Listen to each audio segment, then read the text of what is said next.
خۆشەویستەکانم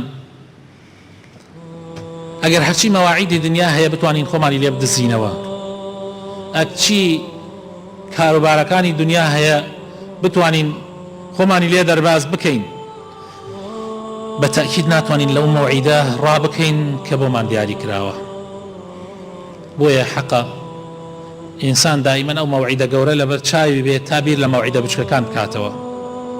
خۆشەویستەکانم، ئەگەر ئێمە بزانین هەر یەکێک دائیمەن لەبەر چاومان بێ، ئێستا بزانین 10 ساڵی تر سعا لە ڕۆژی ئەوەنەی ئەوەنە ڕۆژەکە دیاری بکرێ. ئێستا 2018 ئێستا 2018 و مانگی دێ، ئەگەر پێمان بوتێ لە 5 دەی 2028 لە سعاتی 12:22 دقەت و ئەمری مەجالی تیانە ئەجەلەکەت ئەو کاتەیە هەر لەیسە و چیەکی باوەڕکە لەیسە و فریای خۆتەکەوی هەر لەیسە و هەموو ژیانت لێ تاڵا بێ.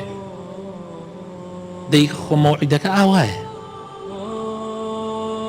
کێ ئەڵێ 10 ساڵی تریش مەجالت دراوە؟ کێ ئەڵێ 10 ساڵی تر مەجالت دراوە؟ ئەو گەنجە جوانە کە ئەهات لەوەیە کاک ئازاد ئەهات زۆر جار لای مندا ئەنوشت و دڵی خۆی بۆ منە کردەوە، لەوانەیە بەتەما بوو بێ 50 ساڵتر بژێ و زیاتریش. ئێستا گەڕاوەتەوە بۆ بەردەستی خوای پەروەردگار، بەڵام ئینشاءالله ڕووسپیە و سەربەرزە. دەی ئێمە ئەبێ ئاوا بیرکەینەوە. ڕۆژێ دێ خوای تەعالا ئەفەرمێ ربی لەولا ئەخەرتەنی، لە قورئانە خوای تەعالا لە سوورەتی منافقون باسی ئەو کەسانە ئەکا کە کاتەکان بەفیڕۆ ئەدەن کە هەرچی وەختیان هەیە هەروە ئەڕوا. خوای تەعالا ئەفەرمێ ئەڵێن چی لە ڕۆژی قیامەتە؟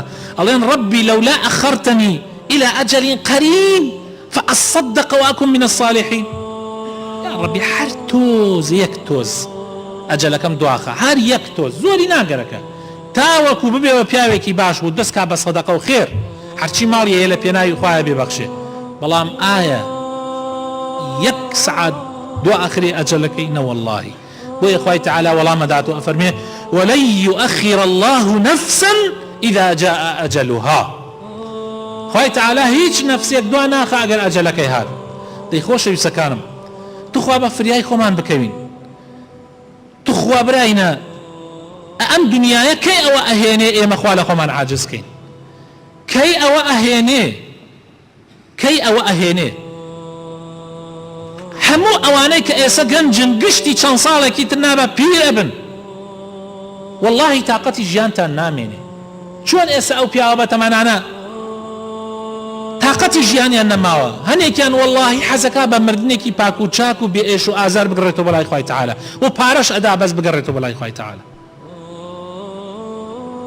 دەی خۆشەویستەکانم، ئاوایە وەڵڵاهی ئەم ژیانە ئاواتانێ. ئەبێ ئێمە دەرس لەوانەی پێشی خۆمان وەربگرین، مراجعەیەکی خۆمان بکەین و پارێزگاری لە کاتەکانی ژیانمان بکەین و هەوڵ بدەین شتێک بکەین کە خوا ڕازی ئەبێ لێمان و دووریش بگرین لەو شتانەی کە خوامان لێ تووڕاکە.